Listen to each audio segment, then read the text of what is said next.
নমস্কাৰ বন্ধুসকল Assam exam preparation চেনেলক লৈ আপোনালোক সকলোকে স্বাগত জনাইছোঁ। আজি আমি 1000 জিকে কুৱেশ্যন সিৰিজৰ এই সিৰিজটোৰ 3 নম্বৰটোৰ ভিডিঅ' হয় আৰু আপোনালোকে যদি ADRE 2.0 SSC CGL mainly SSC CGL বা ADRE 2.0 আসাম পুলিচৰ লগতে আপোনালোকে যদি বিভিন্ন ধৰণৰ গভ এক্সামৰ কাৰণে প্ৰিপাৰেচন কৰি আছে তেনেকৈ এইখিনি আপোনালোকে চাব পাৰে আৰু মেথছৰ আমি ভিডিঅ' দি আছোঁ সেইখিনিও চাব বহুত ইম্পৰ্টেন্ট হয়। আমি মেথছখিনি একদম এক্সাম ওৰিয়েণ্টেড যিখিনি মেথছ সেইখিনি দি আছোঁ আপোনালোকে সেইখিনি ভালদৰে চাব শ্বেয়াৰ কৰি দিব লাইক কমেন্ট কৰিব আৰু আজি আমি জিকে সিৰিজটোত 1000 আমি 1000 প্লাস জিকে কোৱেশ্যন ডিসকাস কৰিমি আৰু এই ডিসকাস কৰা যিখিনি কোৱেশ্যন সেই কোৱেশ্যনখিনিৰ ওপৰতে আপোনালোকৰ এক্সামত কোৱেশ্যন আপোনালোকে দেখিবলৈ পাব। আহক আজি আমাৰ এই কোৱেশ্যনখিনি ষ্টাৰ্ট কৰোঁ। এতিয়া আমাৰ আজি কোৱেশ্যন নম্বৰ 31 ৰ পৰা আছে। আমি আগৰ ভিডিঅ'ত আমি 30টা মান কোৱেশ্যন ডিসকাস কৰিলোঁ। এতিয়া ইয়াত কৈছে যে দি ডিপেষ্ট মাইন ইন দা ওয়াৰ্ল্ড অৰ্থাৎ পৃথিৱীৰ আটাইতকৈ গভীৰ খনি ক'ত আছে। ইয়া আমাৰ ক'ত আছে সাউথ আফ্ৰিকাত আছে আৰু এই সাউথ আফ্ৰিকাত থকা আটাইতকৈ গভীৰ খনিটোৰ নামো সুধিব পাৰে। এইটো হ'ল এংলো মই লিখি দিছোঁ Anglo gold Ashanti Mponeng gold mine. Okay এইটো হৈছে এটা সোণৰ খনি হয় আৰু এই খনিটো আপোনাক কিমান গভীৰতালৈকে খন্দা আছে সেইটো সুধিব পাৰে। মই হ'ব 4 কিলোমিটাৰ। ওকে আমাৰ ভূপৃষ্ঠৰ অৰ্থাৎ আমাৰ পৃথিৱীৰ উপৰিভাগৰ পৰা একদম তললৈ 4 কিলোমিটাৰ পৰ্যন্ত এই সোণৰ খনিটো খন্দা আছে। 32 আছে যে which state has the maximum number of national parks কোনখন ৰাজ্যত সৰ্বাধিক ৰাষ্ট্ৰীয় উদ্যান আছে। এয়া হৈছে মধ্যপ্ৰদেশ। মধ্যপ্ৰদেশত সৰ্বাধিক আমাৰ ৰাষ্ট্ৰীয় উদ্যান আছে আৰু কিমানখন আছে 11খন টোটেল 11খন ৰাষ্ট্ৰীয় উদ্যান আছে আৰু আমাৰ অসমত কেইখন আছে অসমত আছে 7খন। ওকে আৰু এই অন্ধ্ৰপ্ৰদেশত 11খন আমাৰ ৰাষ্ট্ৰীয় উদ্যান থকাৰ লগতে কিন্তু টাইগাৰ ৰিজাৰ্ভ সৰ্বাধিক তাতে আছে 6খন টাইগাৰ ৰিজাৰ্ভ আছে। ওকে আৰু এই 11খন আপোনালোকে মনত ৰাখিব কানহা নেশ্যনেল পাৰ্ক আৰু কানহা নেশ্যনেল পাৰ্ক এখন টাইগাৰ ৰিজাৰ্ভ হয়। তাৰপিছত আহিলে বান্ধৱগড় নেশ্যনেল পাৰ্ক আৰু এইখন এখন টাইগাৰ ৰিজাৰ্ভ হয়। পেঞ্চ নেশ্যনেল পাৰ্ক আৰু এইখন এখন টাইগাৰ ৰিজাৰ্ভ হয়। সতপুৰা নেশ্যনেল পাৰ্ক আৰু এইখন এখন টাইগাৰ ৰিজাৰ্ভ হয়। মই টাইগাৰ ৰিজাৰ্ভ কেইখন লিখি দিছোঁ বহুত ইম্পৰ্টেণ্ট হয় এইখিনি আৰু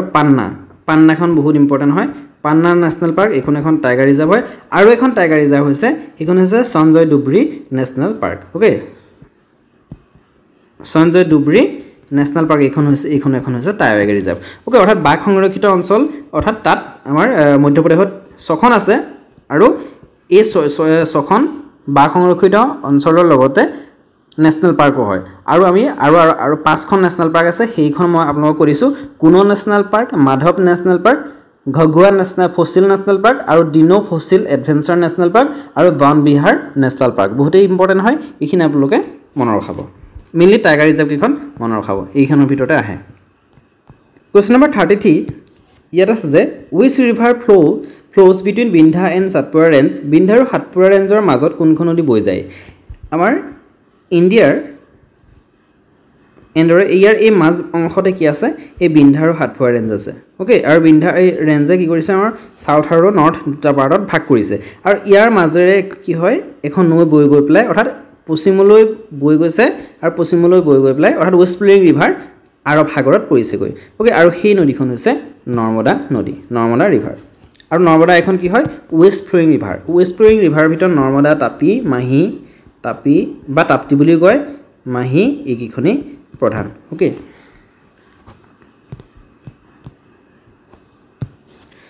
34 what is the highest peak in the Aravalli range Aravalli পৰ্বতমালাৰ সৰ্বোচ্চ শৃংগটো কি হয়। এয়া হৈছে গুৰু শিখৰ। আৰাৱলী পৰ্বতমালাৰ একেবাৰে সৰ্বোচ্চ শৃংগটো হৈছে গুৰু শিখৰ আৰু এই আৰাৱলী পৰ্বতমালা ক'ত আছে আৰাৱলী পৰ্বতমালা আমাৰ নৰ্থ ৱেষ্টাৰ্ণ অৰ্থাৎ উত্তৰ পশ্চিম অংশত আছে। ওকে আৰু আমাৰ এই ইণ্ডিয়াৰ উত্তৰ পশ্চিম অংশত আমাৰ কোনকেইখন ষ্টেট কভাৰ কৰিছে আহিব পাৰে এইটো যে আৰাৱলী ৰেঞ্জে আমাৰ ইণ্ডিয়াৰ কোনকেইখন ষ্টেট কভাৰ কৰিছে। মই ৰখাব 3খন ষ্টেট কভাৰ কৰিছে মেইনলি হাৰিয়ানা ৰাজস্থান আৰু গুজৰাটতে সেই হৈছে। ওকে আৰু এই 3খন ষ্টেট কভাৰ কৰিছে আৰাৱলী ৰেঞ্জে আৰু সেই আৰাৱলী ৰেঞ্জৰ আটাইতকৈ ওখ শৃংগটো হৈছে গুৰু শিখৰ। 35 আছে যে the oldest oil refinery in the world বিশ্বৰ আটাইতকৈ পুৰণি তেল শোধনাগাৰটো ক'ত আছে এইটো আমাৰ অসমতে আছে এয়া হৈছে ডিগবৈ তেল শোধনাগাৰ ওকে আৰু কিমান চনত প্ৰথম তেল শোধন কৰিছিলে 1901 চনত মনত ৰাখক 36 most of the weather phenomena take place in which layer বতৰৰ বেছিভাগ পৰিঘটনা কোনটো স্তৰত সংঘটিত হয় এয়া হৈছে ট্ৰপোস্ফিয়াৰ বতৰৰ বেছিভাগ পৰিঘটনা ট্ৰপোস্ফিয়াৰ সংঘটিত হয় অৰ্থাৎ আমাৰ একেবাৰে স্তৰ বিলাকৰ ভিতৰত আটাইতকৈ তলৰ স্তৰটো হৈছে ট্ৰপোস্ফিয়াৰ আৰু আমাৰ ভূপৃষ্ঠৰ লগতে পৃথিৱীৰ লগতে লাগি থকা এটা স্তৰ হয় আৰু এই স্তৰতে আমাৰ বায়ু পানী মাটি সকলো আছে আৰু ইয়াতে বতাহ বৰষুণ ধুমুহা যি হওক সকলো এই স্তৰতে সংঘটিত হয় Question number 37 ইয়াত কৈছে the highest peak in south India is দক্ষিণ ভাৰতৰ সৰ্বোচ্চ শৃংগটো হ'ল এয়া হৈছে আন্নাইমুৰি হৈছে দক্ষিণ ভাৰতৰ সৰ্বোচ্চ শৃংগ আৰু এই আন্নাইমুৰি শৃংগটো কোনখন ষ্টেটত পৰে হেতু আহিব পাৰে যে কোনখন ষ্টেটত আছে মৰা হ'ব Kerala okay 38 Which is the largest man-made lake in India? অৰ্থাৎ ভাৰতৰ আটাইতকৈ ডাঙৰ মানৱ নিৰ্মিত হ্ৰদটো কোনটো অৰ্থাৎ মানৱ নিৰ্মিত মানে একচুৱেলি man-made বুলি কোৱাতকৈ আমাৰ কি হ'ব আৰ্টিফিচিয়েল লেক অৰ্থাৎ মানুহে ডাম বনায় ডাম মানে নদী বান্ধবিলাক বনায় আৰু সেই নদী বান্ধটোৰ কি হয় এই পানী যি ভিটো চাইডে যিটো পানীখিনি ৰৈ যায় সেয়াক কয় আৰ্টিফিচিয়েল লেক অৰ্থাৎ মানৱ নিৰ্মিত অৰ্থাৎ কৃত্ৰিম বান্ধ ওকে কৃত্ৰিম হ্ৰদ আৰু এইটো হৈছে গোবিন্দ বল্লভ পান্ত সাগৰ লেক এইটো হৈছে আমাৰ ভাৰতৰ আটাইতকৈ ডাঙৰ আৰ্টিফিচিয়েল হ্ৰদ ওকে আৰু এই আৰ্টিফিচিয়েল হ্ৰদটো কি হয় ৰিহান ডাম অৰ্থাৎ উত্তৰ প্ৰদেশৰ ক'ত আছে এইটো উত্তৰ প্ৰদেশত আছে মই ৰখাব আৰু উত্তৰ প্ৰদেশৰ ৰিহান ডামটো অৰ্থাৎ ৰিহান নদী বান্ধটো নিৰ্মাণ কৰোঁতে সিটো চাইডে কি হয় কিছুমান অৰ্থাৎ পানীৰে সম্পূৰ্ণ হৈ থাকে এটা সাইড আৰু হেতু হৈছে ৰিজাৰ্ভাৰ বুলি কয় আৰু সেই ৰিজাৰ্ভাৰটো কি হয় নদীখন বান্ধ দিয়াৰ কাৰণে এইটো সৃষ্টি হৈছে অৰ্থাৎ হেতু হৈছে অৰ্থাৎ মানুহৰ দ্বাৰা নিৰ্মিত এটা হ্ৰদ আৰু হেতু কোৱা হয় আৰ্টিফিচিয়েল হ্ৰদ আৰু ইণ্ডিয়াৰ আটাইতকৈ ডাঙৰ আৰ্টিফিচিয়েল হ্ৰদটো হৈছে এই গোবিন্দ বল্লভ পান্ত সাগৰ হ্ৰদ আৰু ক'ত আছে ইউপিত আছে 39 The scientific study of soil is called মাটিৰ বৈজ্ঞানিক অধ্যয়নক কি বুলি কোৱা হয় এয়া হৈছে পেডোলজি ওকে ইম্পৰ্টেন্ট এটা question Question number 40 Nanda Devi peak is located in Nanda Devi শৃংগটো ক'ত অৱস্থিত কোনখন ষ্টেটত আছে এয়া হৈছে উত্তৰাখণ্ড ওকে উত্তৰাখণ্ডত আছে আৰু সেই নন্দা দেৱী পিক হৈছে ইণ্ডিয়াৰ second highest peak okay second highest peak in India আৰু ইয়াৰ উচ্চতা আহিব পাৰে 7816 মিটাৰ ওকে 7816 মিটাৰ ওকে আৰু উত্তৰাখণ্ডত আছে আৰু এই নন্দা দেৱী শৃংগটো সেকেন্ড হাইয়েষ্ট হয় ইণ্ডিয়াৰ কিন্তু আজি আমাৰ ফাৰ্ষ্ট বুলি কয় অৰ্থাৎ ইণ্ডিয়াৰ হাইয়েষ্ট পিকটোৰ নাম কি হে হৈছে কাঞ্চনজংঘা আৰু ক'ত আছে কাঞ্চনজংঘা আমাৰ সিকিম আৰু নেপালৰ মানে বৰ্ডাৰৰ মাজত আছে 41 The longest sea beach in India ভাৰতৰ আটাইতকৈ দীঘল সাগৰীয় বীচ নাম কি এয়া হৈছে মেৰিনা বীচ ওকে আৰু ক'ত আছে এয়া আছে চেন্নাই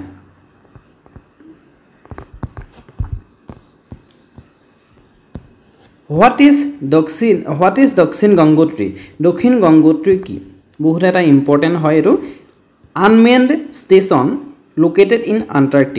এণ্টাৰ্কটিকাত অৱস্থিত মানৱবিহীন ষ্টেচন হয় আৰু অৰ্থাৎ ভাৰতৰ এণ্টাৰ্কটিকালৈ যোৱা 3 নম্বৰটো যিটো অভিযান সেই অভিযানৰ সময়ত অৰ্থাৎ 1983 আৰু 84 এই সময়ছোৱাত কি হয় এই ষ্টেচনটো প্ৰতিষ্ঠা কৰিছিলে আৰু 81 জনীয়া ভাৰতীয় অৰ্থাৎ টোটাল কিমানজন আছিল 81 জন ভাৰতীয় সেনাই এই ষ্টেচনটো নিৰ্মাণ কৰিছিলে আৰু এইটো হৈছে ভাৰতে নিৰ্মাণ কৰা প্ৰথমটো বৈজ্ঞানিক ষ্টেচন আৰু ক'ত এণ্টাৰ্কটিকাত কিমান চনত আহিব পাৰে মই ৰখাব 83 বা 84 43 The depletion in ozone layer is caused by অৰ্থাৎ অজন স্তৰৰ ক্ষয়ৰ কাৰণটো কি এটা আমি সকলোৱে জানো এটো হৈছে কি ক্লৰ'ফ্ল'ৰ কাৰ্বনৰ কাৰণে অজনৰ ক্ষয় হয় আৰু এই অজন স্তৰৰ ক্ষয় আৰু এই ক্লৰ'ফ্ল'ৰ কাৰ্বনটো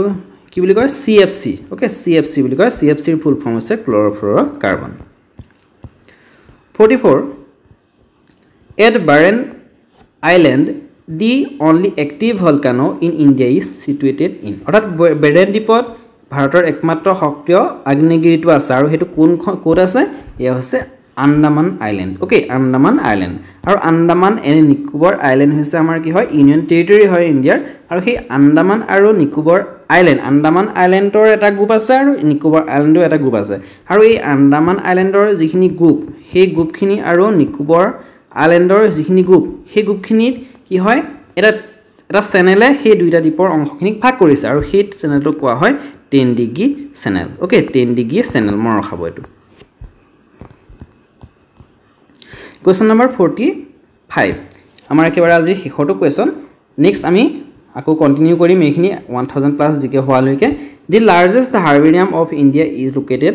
এট ভাৰতৰ সৰ্ববৃহৎ হাৰ্বেৰিয়ামটো ক'ত আছে এয়া হৈছে কলকাতাত ওকে ভাৰতৰ আটাইতকৈ সৰ্ববৃহৎ হাৰ্বেৰিয়ামটো কলকাতাত আছে আৰু এই হাৰ্বেৰিয়ামনো কি হাৰ্বেৰিয়াম কি হয় দীৰ্ঘম্যাদী অধ্যয়নৰ বাবে আমাৰ যি হয় যিবিলাক সংৰক্ষণ কৰা হয় উদ্ভিদৰ নমুনা আৰু সেয়াই হৈছে হাৰ্বেৰিয়াম অৰ্থাৎ দীৰ্ঘম্যাদী অধ্যয়নৰ বাবে সংৰক্ষিত উদ্ভিদৰ নমুনা সংগ্ৰহালয় ওকে আৰু এটো আছে কলকাতাত আজিৰ ভিডিওখিনি ইমানেই আপোনালোকে যদি ভাল পাইছে লাইক কমেন্ট কৰিব শেয়াৰ কৰিব আৰু লগতে যদি কোনোবা নতুন হয় তেনেহলে চেনেলটো সাবস্ক্ৰাইব কৰি দিব আৰু আমি এটো আগলৈ কন্টিনিউ কৰি গৈ থাকিম ধন্যবাদ